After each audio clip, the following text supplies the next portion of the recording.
casting process starts about 3 to 4 months before we start rehearsals.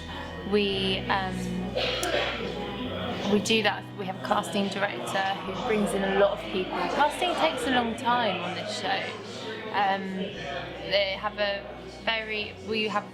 we read the text. I read with the actors, and I like to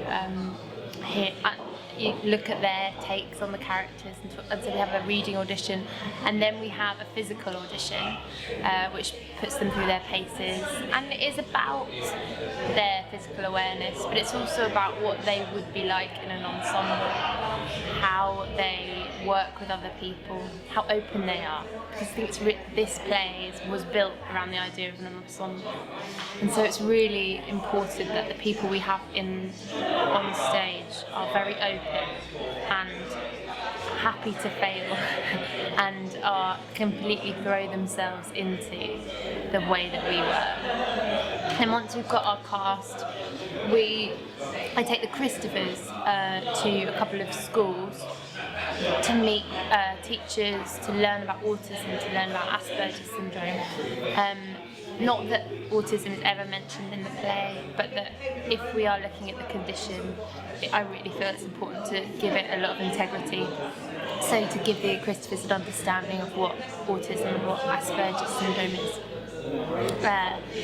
And then once we do that, we have day 1 of rehearsals, which is always a terrifying day, and the only thing to do is to get to day 2. Really, because everyone's frightened, and you do a big read through around a table, and then we start our process, and we work in the mornings. We do a lot of physical work, so we do an hour warm-up every day. Sorry, got a tickle. And so in the morning we do an hour warm-up and boot camp, which we call it, and which involves sit-ups, circuit training, weight training, cardio, to get the actors strong. And then we start to look at the big physical sequences, and we have to build that through a slow process of time. So you can't just come in and instantly be able to lift someone over your head. They have to develop the skills, the lifting techniques, which Frantic Assembly do so well. And then in the afternoon we have text sessions where we talk about the characters, where we look at where we read the scenes and we start to understand where we are, because the timeline of the play isn't linear, so we have to go through and work out what exactly is a flashback and where we are. And because Christopher, the thing about this play is that if Christopher decides that he's finished telling that part of the story, he just turns around and we're in a completely different scene, which is 2 years ago. So it's really important that the actors have a good understanding of where we are and what we're doing.